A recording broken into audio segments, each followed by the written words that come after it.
Bagi setiap orang yang mendengar firman Allah dan yang memelihara di dalam hidupnya. Haleluya.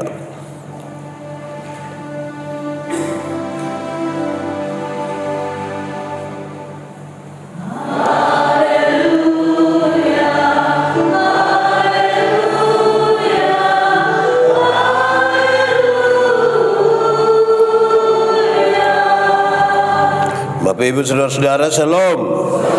Sekali lagi Shalom.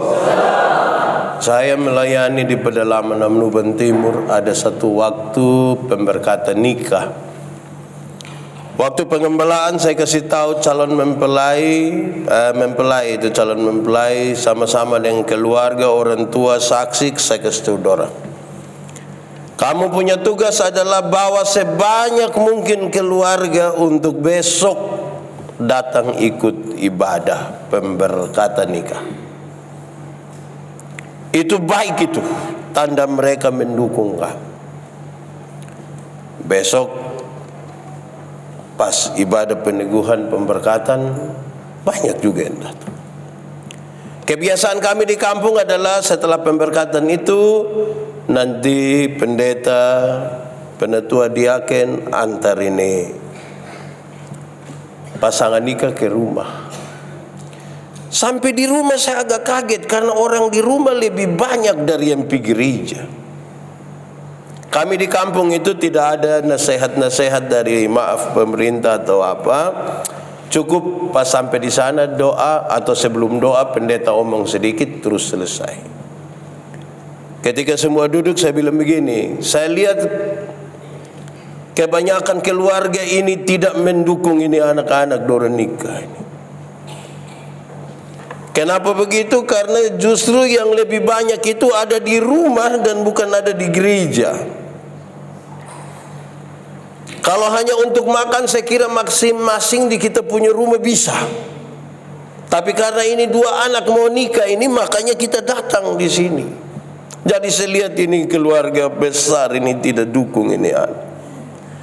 Terus ada orang tua satu sedikit mabuk, dia bilang begini, kan ada Maria, ada Marta toh, supaya bapak don datang, nah kami kayak bisa makan sama-sama. Terus saya bilang, ya itu kalimat betul.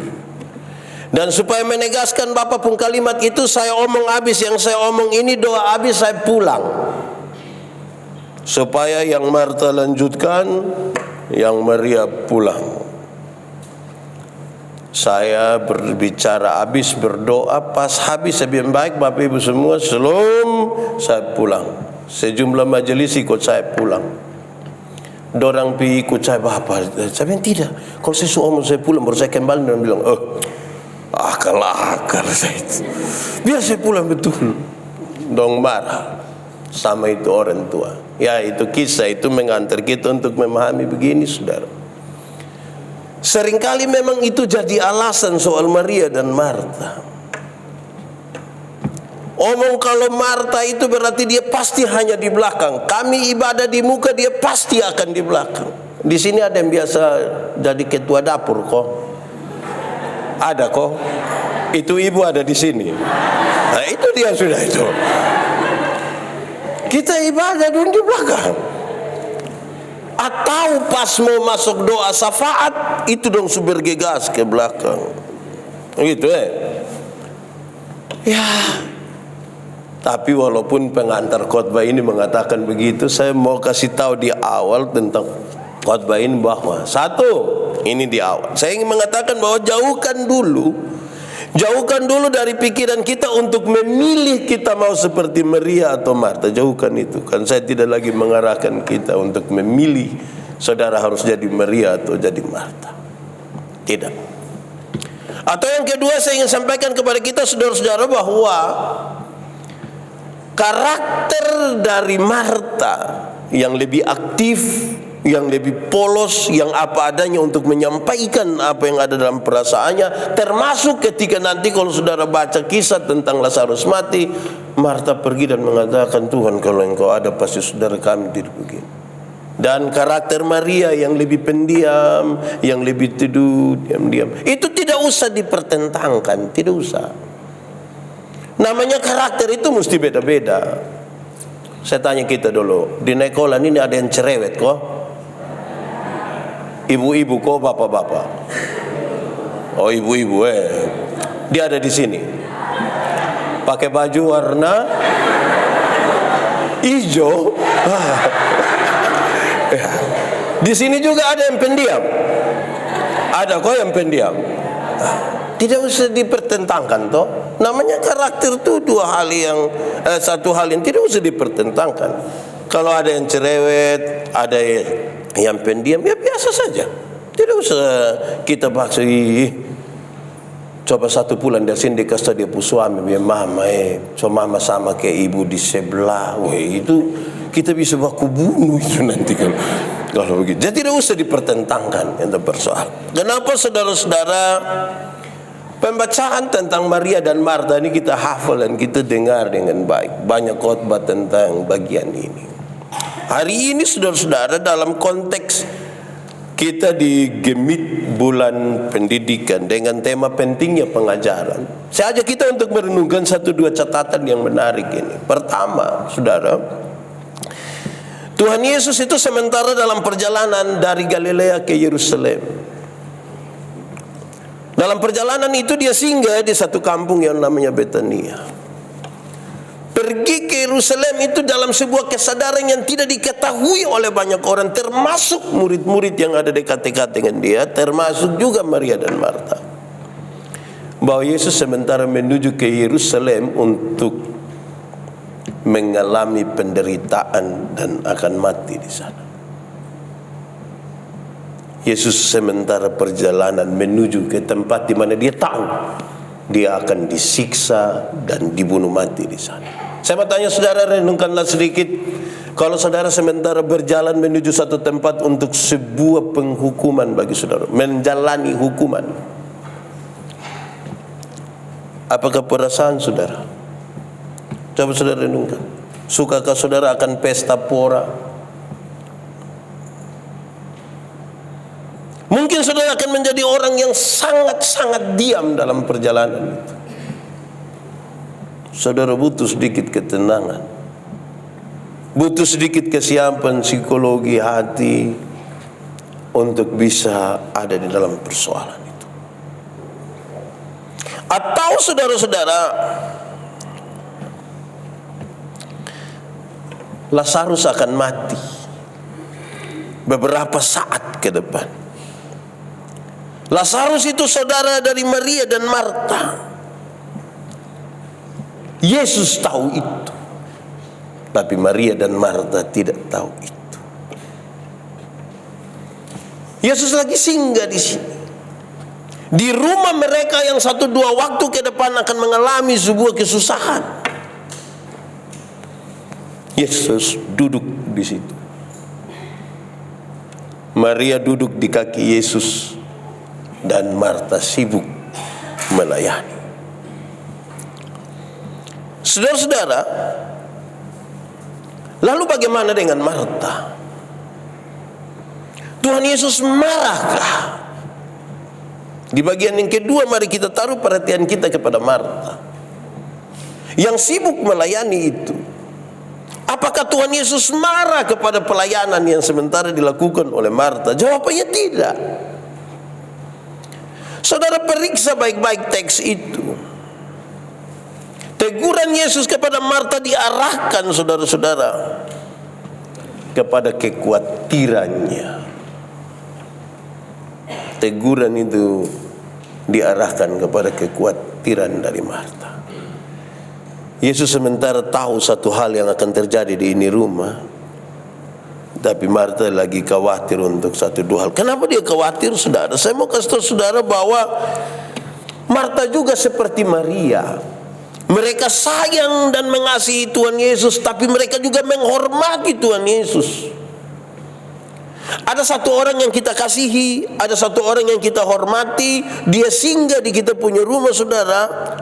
Dalam karakter yang berbeda dari orang-orang yang di rumah, kita akan memperlakukan orang yang kita kasihi itu dengan cara yang berbeda. Satu orang yang sangat terhormat ini dan dikasih dia datang, yang satu dalam kasih dia duduk, dia kepingin lihat-lihat saja, dia kepingin dengar-dengar saja. Yang satu bilang, kapan lagi Bapak singgah di sini biar saya jamu dengan baik. Kan tidak salah juga. Atau salah? Siapakah di antara kita yang berani ada satu orang yang terhormat datang kita rumah bilang, Bapak telah terhormat, saya datang nih biar kita duduk baliat, biar kita duduk sama-sama.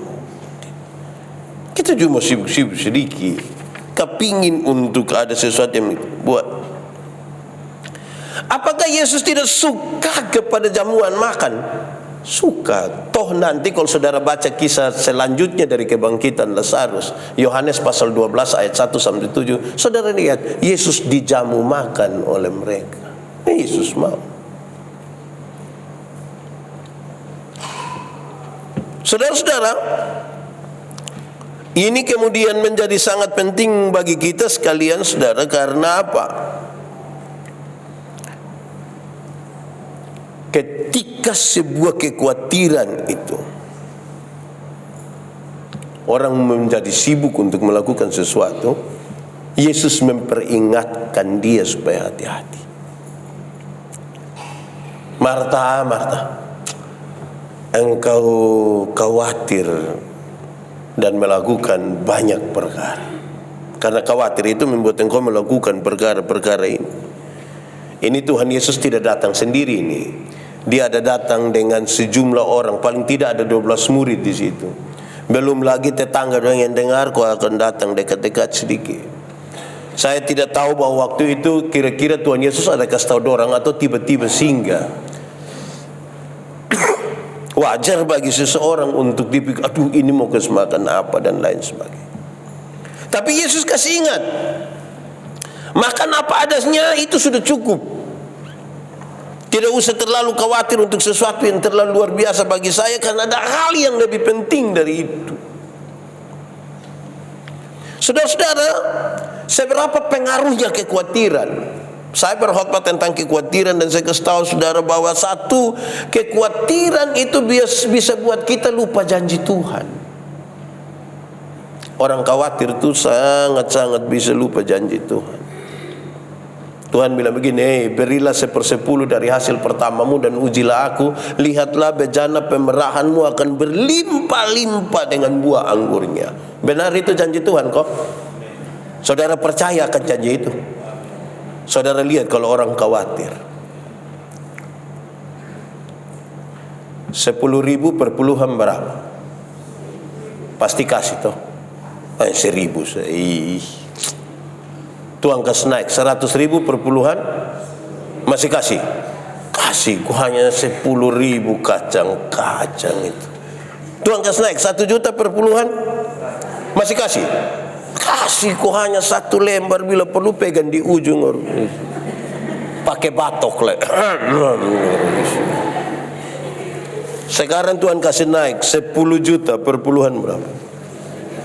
Berapa? 1 juta, masih kasih? Masih kasih. Kenapa saudara mulai beda pendapat? Saudara lihat ketika kita mulai khawatir, janji Tuhan kita ragu. Kita angkat 1 juta di tangan kiri, 9 juta di tangan kanan, kita lihat dia ulang-ulang begini. Tidak lama kita bilang, Tuhan juga mengerti. Pernah dengar itu kalimat kok? Atau sendiri omong? Jadi Tuhan kasih ingat, hati-hati dengan khawatir. Di sini ada yang khawatir kok. Tidak usah omong. Saya lihat ini banyak yang muka khawatir. Kekhawatiran itu bisa buat kita lupa akan janji Tuhan. Kekhawatiran juga bisa membuat kita tipu. Berusaha untuk menutupi sesuatu supaya orang tipu. Kenapa orang tipu coba? Orang tipu itu untuk satu, cari keuntungan, dua, mengamankan dia pun diri. Tak kuju kodon tahu. Mamtua cerewet lah begitu baru dia, aduh. Kekhawatiran begitu. Kekhawatiran juga bisa membuat kita hidup menurut apa yang dipikirkan oleh orang lain, bukan apa yang Tuhan pikirkan. Orang khawatir Tuhan. Dia sebenarnya tidak bisa bikin pesta, tapi tetangga semua su bikin pesta, sini su pesta, itu su pesta, dia kena undang semua. Wih, dia juga pikiran. Akhirnya dia juga paksa diri bikin pesta, utang sana sini. Besok pagi petugas koperasi datang, baru dia sembunyi di sebelah. Di Nekolan juga ada begitu kok. Ada. Hai. Faham apa? Wah, itu jauh, itu bahaya. Kekhawatiran itu berbahaya dan Tuhan kasih tahu, hati-hati. Hati-hati. Saudara, lantas kemudian disebutkan dalam pembacaan tadi, ada pengaduan Marta kepada Maria perihal, Tuhan, saya sibuk melayani kok, kenapa Maria hanya duduk saja di situ? Tidak usah kasih salahin orang. Kalimat ini sementara memberi sebuah kesan yang baik sesungguhnya, bahwa kalau ada tamu datang dan tuan rumah yang menjamu itu orang, dia berani menyampaikan sesuatu yang tidak boleh diketahui oleh tamu. Masa mau kas makan orang, nah kita dua baku omong di sini. Ini hanya mungkin terjadi kalau relasi mereka sangat kuat. Dorang kenal Tuhan Yesus, Tuhan kenal dorang, sehingga bagi dia tidak ada masalah kalau dia ingin sampaikan itu. Tetapi juga saudara-saudara, kemungkinan besar ini sebagai sebuah bagian di mana ini tanda kedekatan. Orang kalau dia dekat dengan seseorang, atau karena dia mengasihi seseorang, dia ingin menyampaikan sesuatu, dia dengan polos ingin sampaikan itu. Kadang-kadang kita buat sesuatu kasih seseorang, kita kepingin dia tahu, bahkan dia tahu di awal. Tidak semua orang punya dada cukup kuat untuk tahan sesuatu yang dia mau kasih di orang. Misalnya, ada yang ulang tahun besok, terus dia tanya kita, besok kasih peta apa? Kita tidak tahan untuk bilang, tidak, saya tidak kasih, tidak. Kita akan kasih keluar seperti bilang, ada sah. Apa? Nanti besok. Marta datang mau kasih tahu, ada makanan ini. Mau ini nona dia duduk saat di sini, dia kasih tahu. Dia mau supaya Tuhan tahu bahwa dia tidak duduk di situ, kan dia ada lagi menyiapkan sesuatu. Sedikit lagi Tuhan akan dapat makanan yang enak-enak. Kan enak juga toh. Kan saudara kan suka promosi sesuatu, wih coba nanti. Kira-kira begitu. Ada orang yang dia lebih kelas lah dari itu. Dia bukan kasih tahu karena tanda kedekatan, tapi dia juga makan puji. Itu orang dong itu kerja konsultasi. Ada satu orang di dunia ini yang dia pun konsultasi itu bikin kacau kita pun otak. Kalau orang masih sedikit dia kurang konsultasi. Kalau dia lihat tamu-tamu undangan mulai banyak baru takut, dia mulai lari. Dia lari ke dia duduk sedikit lari. Itu ke apa kok?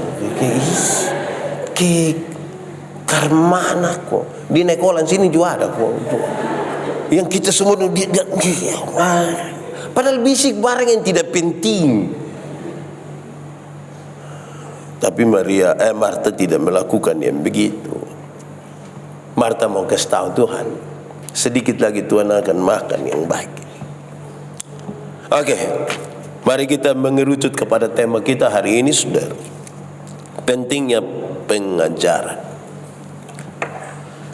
Kisah ini lebih baik dipahami sebagai sebuah kisah di mana Tuhan Yesus ingin supaya apa yang dipertontonkan oleh Maria dan apa yang dipertontonkan oleh Marta itu disatukan saja. Apa maksudnya? Pesan yang paling utama disampaikan begini, janganlah engkau melakukan tanpa sebuah pengetahuan.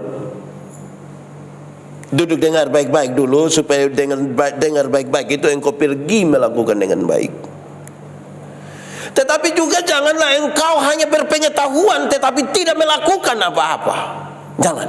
Jadi mari kita gabung ini dua. Makanya di awal saya bilang, tidak usah dulu kita memilih untuk menjadi Maria atau Marta. Dalam konteks pengajaran ini saya sampaikan, kalau saudara ingin melakukan sesuatu, pastikan bahwa saudara tahu dengan pasti untuk sesuatu. Dengar dulu, belajar dulu dengan baik, tahu dulu dengan baik, baru melakukan. Atau sebaliknya, kalau engkau tahu tentang sesuatu, lakukanlah. Jadi jangan sekedar menjadi ilmu biasa, dia akan menjadi mati. Saudara-saudara, bayangkan kalau kita buka tempat untuk gunting rambut, padahal kita tidak pernah tahu dan tidak pernah belajar gunting rambut. Saudara sudah bisa bayangkan.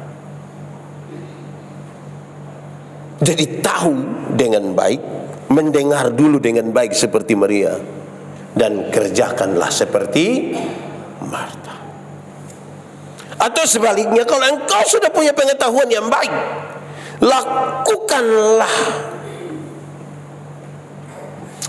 Ada orang sarjana pertanian tapi tidak ada tomat satu di dia pun samping rumah, tapi dia sarjana pertanian. Ada yang sarjana peternakan tapi kas kawin babi tidak bisa. Ini berarti tahu tapi tidak bisa melakukan.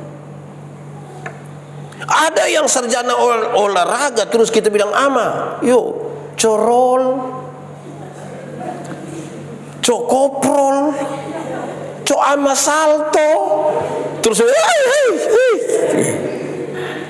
jadi apa artinya ada ilmu pengetahuan tapi kita tidak pakai? Atau sebaliknya. Jadi dalam rangka ini saya ingin mengatakan, tahu dan kerjakan. Dan kalau mau kerjakan sesuatu, ya pastikan bahwa kita tahu. Disinilah saudara-saudara dalam konteks belajar, bagian yang kedua saya membawa kita untuk memahami bahwa ternyata belajar itu bertingkat-tingkat. Pertama, tingkat yang paling pertama itu belajar untuk tahu. Belajar untuk tahu. Itu dia memang pintar, dia ranking kok bagus. Semua barang dia tahu habis, yang kita belum tahu dia sudah tahu. Dia bisa belajar dari guru, dia bisa belajar di banyak informasi yang dia dapat di internet atau di mana-mana. Silakan. Tapi bagus, tapi itu kelas paling bawah. Kelas yang kedua adalah belajar untuk tahu dan sekaligus melakukan. Itu dia sudah agak tinggi. Banyak yang sudah tahu tapi belum tentu melakukan. Dalam konteks pelayanan, di mana-mana saya mengatakan, waktu saya ajar ilmu berkhotbah, orang suka tanya saya, pendeta, yo, khotbah yang baik itu yang mana? Saya lupa maksud.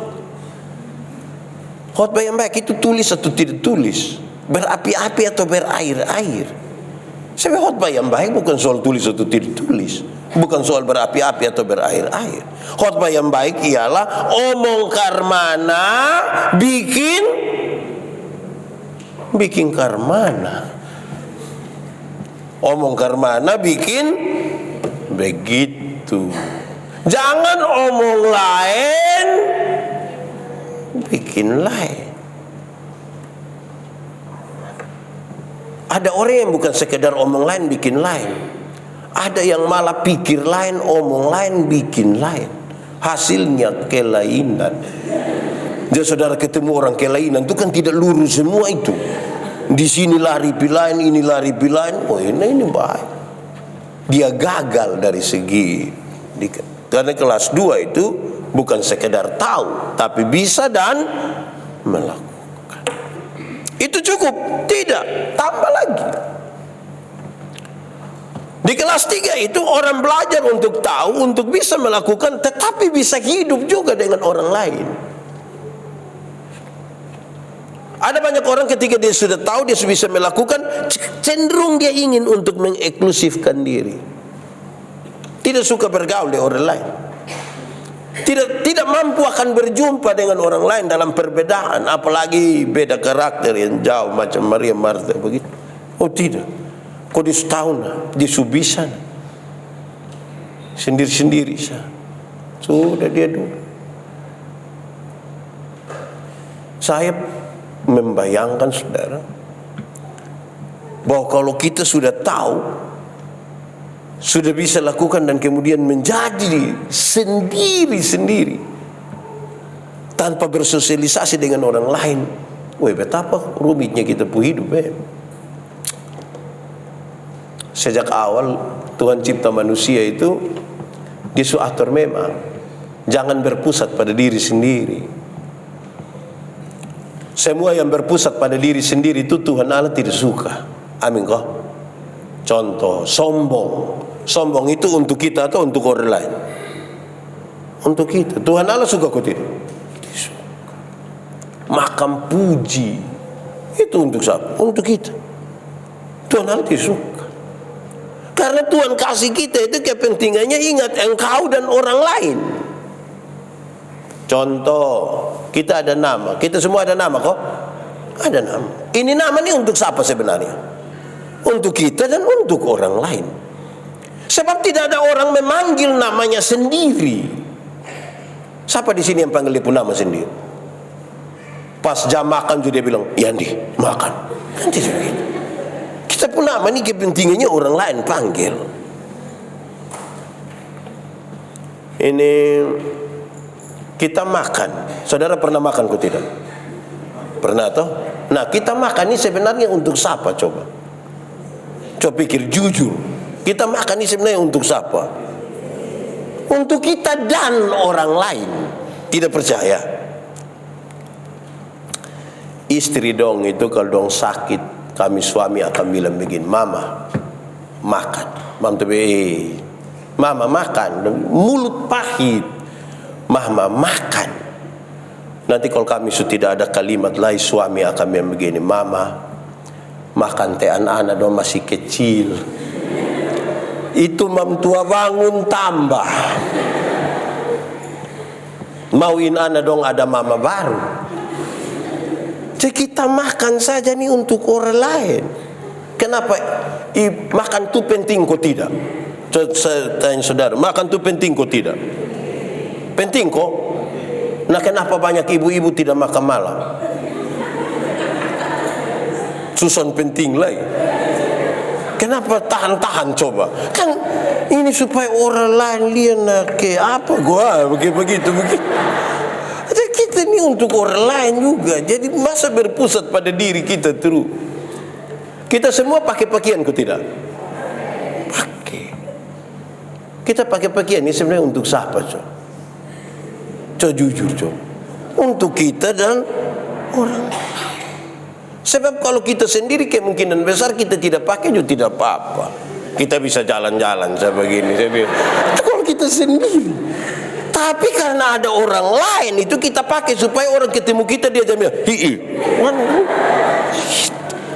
Jadi jangan hanya pusatkan perhatian itu pada diri sendiri. Kalau saudara tahu sesuatu, bisa melakukan sesuatu, ya transformasikanlah buat orang lain toh.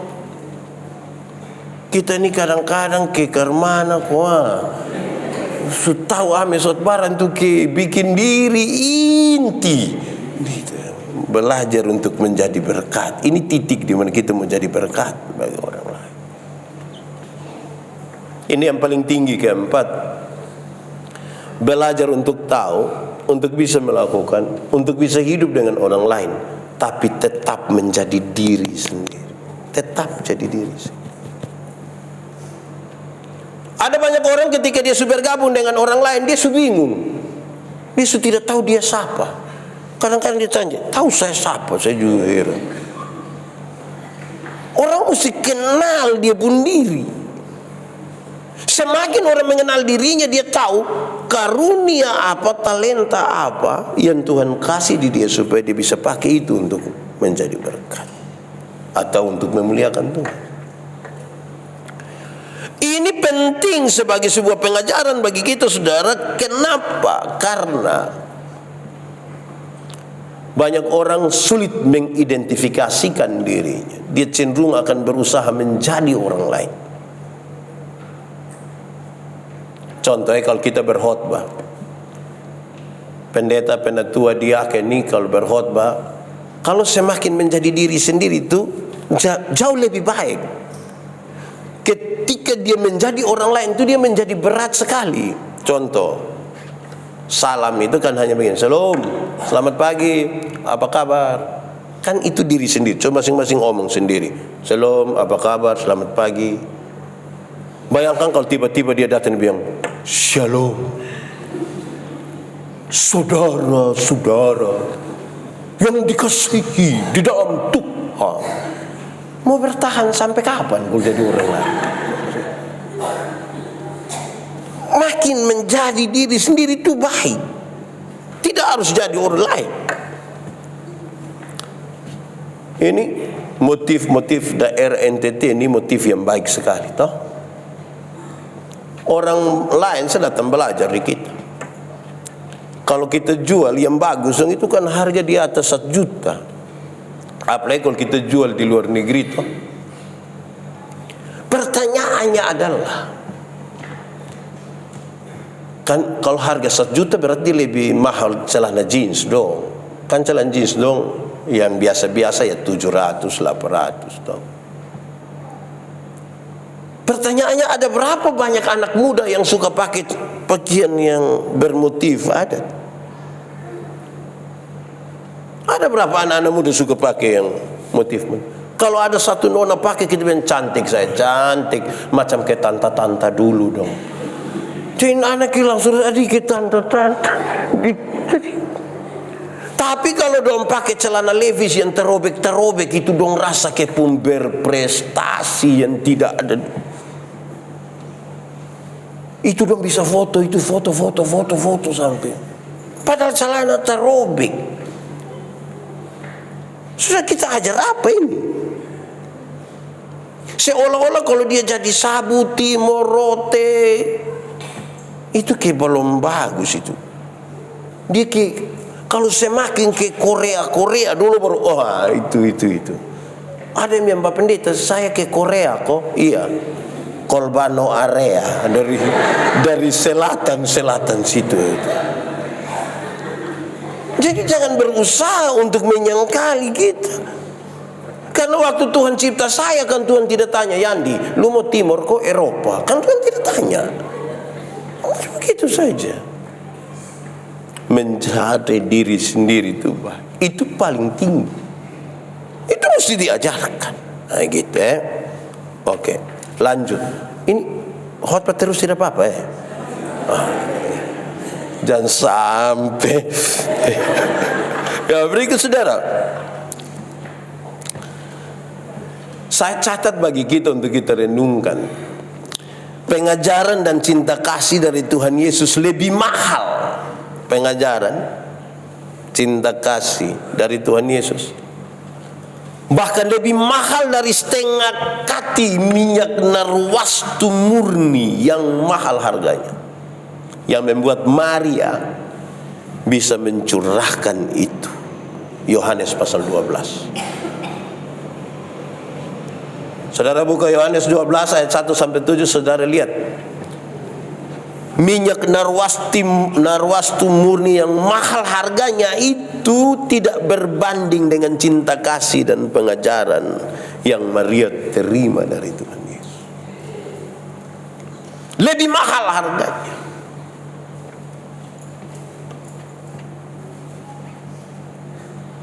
Lebih mahal. Dan karena itu pengajaran dan cinta kasih itu harus kita letakkan dia di yang paling tinggi dari semua. Seberapa kuatnya itu, saudara? Tiap-tiap hari kita berjumpa dengan pengalaman-pengalaman. Tiap-tiap hari kita berjumpa dengan orang demi orang. Setiap kali kita baca Alkitab, setiap kali kita dapat masalah, harusnya pertanyaan paling pertama yang ada dalam pikiran dan perasaan kita adalah, pelajaran apa yang akan saya ambil di sini? Pelajaran apa? Saudara punya masalah kok? Tidak usah om. Saya lihat ini muka masalah semua. Masalah ialah kesenjangan antara harapan dan kenyataan. Itu namanya masalah. Lalu saudara berjumpa dengan masalah hari ini. Pertanyaannya adalah, pelajaran apa yang saya ambil dari masalah ini? Hari ini saudara buka Alkitab dan saudara baca, pertanyaannya adalah, pelajaran apa yang saya ambil dan saya dapat hari ini? Saudara semua pulang pengajaran. Saya paling dulu, sekarang tidak. Dulu saya paling banyak diprotes oleh saya pu istri. Saya pu istri selalu bilang, Papa pikir Papa khotbah bagus. Saya khotbah bagus, orang undang saya keliling Republik Indonesia ini, ke luar negeri. Wih, Mama tua bilang, coba cek orang-orang yang dengar Papa khotbah, coba cek. Jangan sampai dong datang dong hanya bilang, aduh, lu rugi tidak dengar pendeta yang di khotbah. Kok? Iya. Dia bilang apa? Tahu. Pokoknya kita ketawa-ketawa. Kalau dengar khotbah hanya dapat dia pun ketawa. Hai, pelajaran apa? Dengar khotbah itu pulang bawa pelajaran. Kalau bawa dia pun ketawa, putar sule. Pelajaran apa? Karena pelajaran itu mahal. Papa mama dong ada yang sementara kas kuliah anak-anak kok. Bisa bayangkan dia pun biaya. Kenapa kas kuliah dia dan sangat mahal? Karena kita lagi menimba pelajaran dari orang lain supaya dia menjadi terpelajar. Mahal.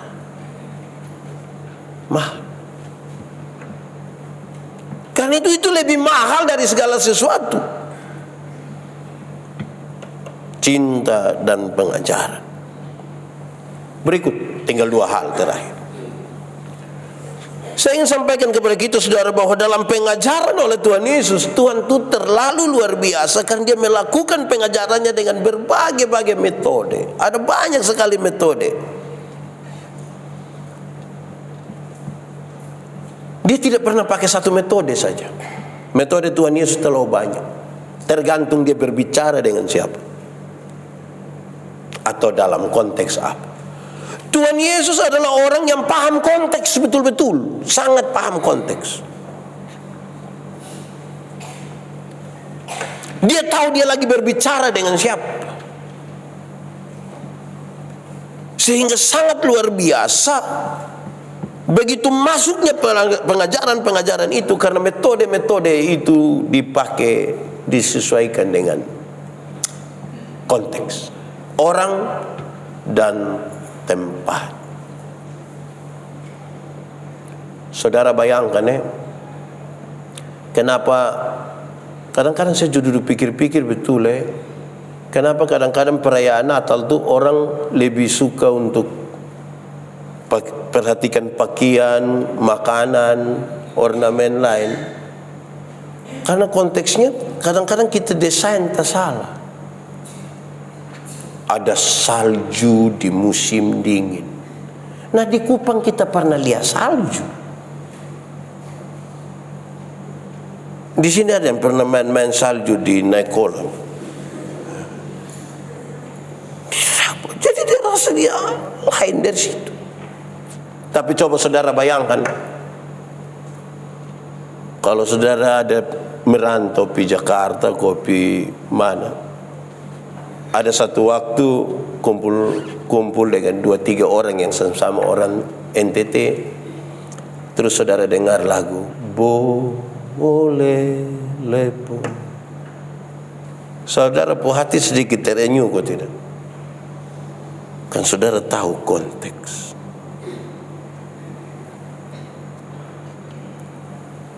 Ini banyak toh yang orang sabu dong belum pisabu kuliah orang tua dan toh Tiba-tiba duduk-duduk di siaran radio bilang, oh naweni tanai.